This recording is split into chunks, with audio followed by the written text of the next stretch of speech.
취재 기자와 정리한 대로 국민의당 대선 제보 조작 사건의 안철수, 박지원, 이용주 의원 등 이른바 윗선의 갭은 없었다고 검찰이 결론을 지었습니다. 국민의당은 자체 진상조사 결과와 같다면서 수용할 뜻을 보였습니다. 또 오후에 긴급 비대위원 의원 연석회를 열어서 제보 조작 사태와 관련해서 다시 한번 대국민 사과를 하기로 했습니다. 취재 기자 연결해 보겠습니다. 임성호 기자. 네, 국회입니다. 자, 국민의당 반응이 상당히 궁금한데요. 이번 검찰 발표에 대해서 특히 안철수 전 후보, 박지원 전 대표의 갭이 없었다라고 결론을 지었는데요. 국민의당 어떤 반응을 보였는지 자세히 전해주시죠. 네, 검찰의 수사 결과가 발표되자 국민의당은 자체 진상조사단의 이 사건 조사 결과와 같은 내용이라는 입장을 밝혔습니다. 국민의당 김동철 원내대표는 대선 제보 조작은 당원 이유미 씨의 단독 범행이라는 것이 검찰 수사로 밝혀졌다며 이같이 말했습니다.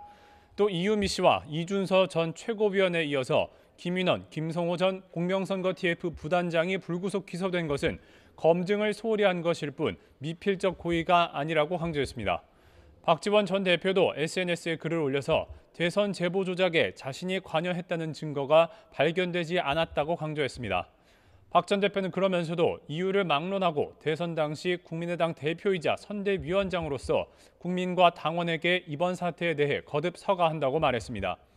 국민의당은 오후 2시에 국회에서 긴급 비대위 의원총회 연석회의를 열어서 당 차원의 대국민 사과를 하고 향후 행보에 대해서 논의할 계획입니다.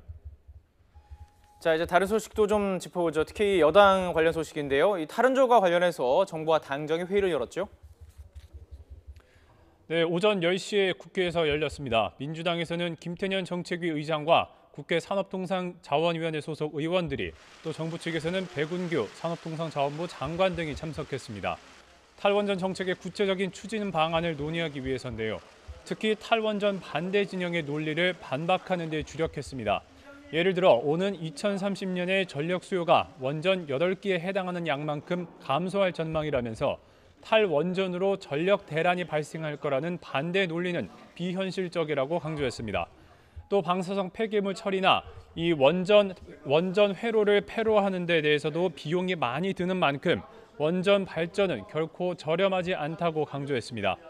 또 전기요금도 현재 전기 설비가 여유가 있는 만큼 당분간 인상되지 않을 거라며 탈원전이 진행돼도 신재생 에너지 발전이 가속화되면서 단가도 하락하며 인상은 우려할 수준이 아니라고 설명했습니다. 이와 함께 당정은 폭염이 지속하는 이례적인 상황인 만큼 올 여름철 전력 수급을 안정시키는 데 최선을 다하기로 했다고 밝혔습니다. 네, 북한이 지난 주말에 쏜 미사일 때문에 국회 참 바쁩니다. 국회 차원의 대응도 좀 전해주시죠. 네, 국회 국방위원회는 오늘 오후에 전체 회의를 열어서 북한의 ICBM급 미사일 발사에 대해서 국방부로부터 현안 보고를 받을 예정입니다. 송영무 국방부 장관이 참석하는데요. 국방위는 송 장관으로부터 북한의 ICBM급 미사일 재원과 함께 개발 현황, 또 우리 군의 대응 태세 등을 보고받을 예정입니다.